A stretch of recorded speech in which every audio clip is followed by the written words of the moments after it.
दोस्तों, सनातन कथा YouTube channel में आप सभी का स्वागत है। आज का हमारा विषय है पाप कर्म और उससे मिलने वाली नरक में सजा।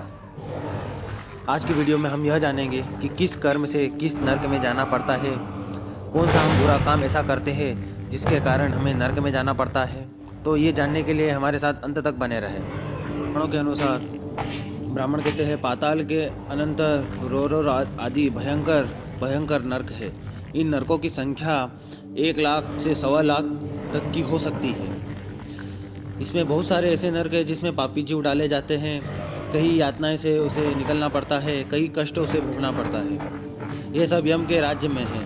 शस्त्र, अग्नि और विष के द्वारा यातना देने के कारण ये सभी नरक अत्यंत भयंकर है। जो मनुष्य पापों में लगे रहते हैं वही उन नरकों में गिरते हैं।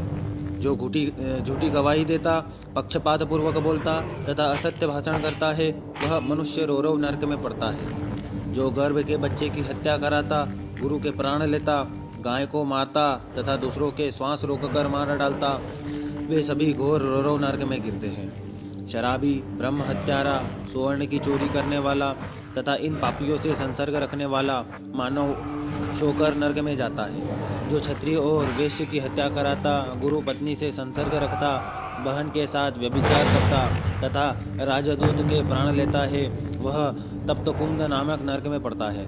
जो शराब तथा सिंह को बेचता और अपने भक्त का त्याग करता है वह तप्तलो नामक नरक में गिरता है। पुत्री और पुत्र वधु के साथ समागम करने वाला पापी महाज्वाल नामक नरक में गिर जाता है।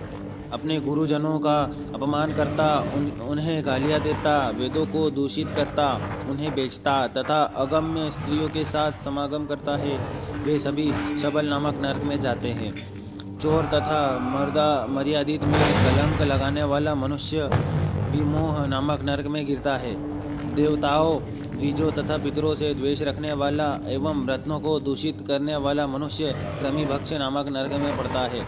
जो दूषित यज्ञ करता है, देवताओं, पितरों एवं अतिथियों को दिए बिना ही स्वयं खा लेता है वह लाल भक्ष्य नामक नरक में जाता है।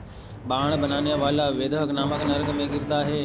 जो कर्णी नामक बाण तथा खड़ग आदि आयुधों का निर्माण करता है वह अत्यंत भयंकर विषणन नामक नरक में गिर जाता है। जो द्विज नीच प्रतिग्रह स्वीकार करता है, यज्ञ के अनधिकारियों से यज्ञ करवाता है तथा केवल नक्षत्र बताकर जीविका चलाता है वह अधोमुख नामक नरक में जाता है। जो अकेला ही मिठाई खाता है वह मनुष्य कृमिपुई नामक नरक में जाता है। मांस, रस, तिल और नमक बेचने वाला ब्राह्मण भी उसी नरक में पड़ता है।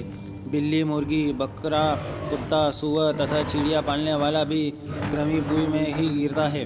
जो ब्राह्मण रंगमंच पर नाचकर जीविका चलाता, नाव चलाता, जारज मनुष्य का अन्न खाता, दूसरों को जहर देता, चुगली खाता, भेष से जीविका चलाता, पर्व के दिन स्त्री संभोग करता, दूसरों के घर में आग लगाता, मित्र की हत्या करता, शकुन बताकर पैसे लेता, गांव भर की पुरोहित करता तथा सोमसर बेचता है वह रुधिरांध्र नामक नरक में गिरता है। भाइयों को मारने वाला और समूचे गांव को नष्ट करने वाला मनुष्य वैतरणी नदी में जाता है।